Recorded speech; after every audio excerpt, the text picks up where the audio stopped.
Hi, Russell Chandler with Ring Around Transportation here with you. I got an opportunity to attend a DOT seminar recently with the Alabama State Troopers Association and several officers that work central and north central Alabama.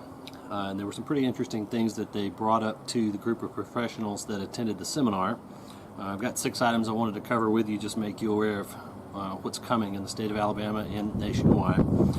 Alabama State Troopers Office says that the #1 cause of truck-involved crashes is following too closely, and they say it's by far the #1 cause of collisions.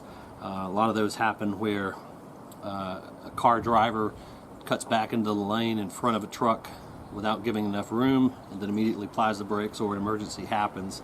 So be aware of that. That's the #1 cause of accidents in the state of Alabama that involve a truck. #2, they're going to be focusing heavily on the move over law. And of course, that is when an emergency vehicle or a law enforcement vehicle is on the side of the road with their lights activated. The law requires drivers to move over one lane to give a space cushion to the people working on the side of the road, if possible. And if it's not possible, just know that in the state of Alabama, the law is that you have to slow down a minimum of 10 miles per hour below the posted speed limit. And they're going to be focusing on that. #3, they wanted to make sure that everyone was aware that in the case of a serious collision involving a commercial vehicle, that they will be subpoenaing all records available. That's the ELD, of course, the tracker, if that's present in the vehicle, the truck ECU. They're looking at things like the speed of the vehicle, last application of the brakes, the use of turn signal. Any information that they can glean, they're going to get it and use it. And of course, cell phones. They're going to subpoena cell phone records to look at texting history, overlay that with the ELD record to show where the driver was and what they were doing, phone calls, browser history, you name it. They're going to be subpoenaing that information in the event of a serious crash.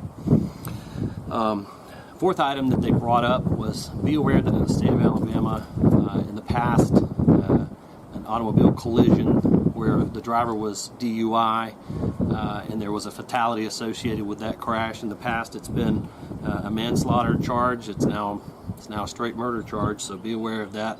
So obviously, if you drink and drive, well, you shouldn't. Don't do it. Also, on the topic of substances, they mentioned CBD oil. While that is still technically legal and supposed to be regulated, they caution against the use. Be aware that what you're getting may not be exactly what you think you're getting, and if it causes you to have a positive test, it's positive, and there's no negotiating it. So be aware of and be leery of CBD products if you use them. 6th item that they covered that would be helpful for you to know is May 5th through 7th of this year, as it is pretty much every year, will be a massive blitz on roadside inspections nationwide, not just in the state of Alabama.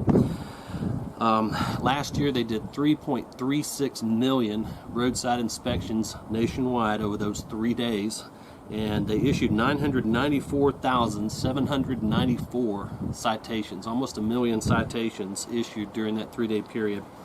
And also the number of out of service that came from those stops, 195,454 drivers and trucks were put out of service during that 3-day period. So keep that in mind and know that it's coming May 5th through 7th. Make sure that your truck is squared away. Make sure that your trailer is squared away. Check your tires. Do your pre-trip. Do your post-trip. The best time to find a problem is post-trip, obviously, because you've got a little bit of time before your next run to get it fixed. So stay tuned, and we'll give you more information as we have opportunities to visit with law enforcement. Thanks a lot.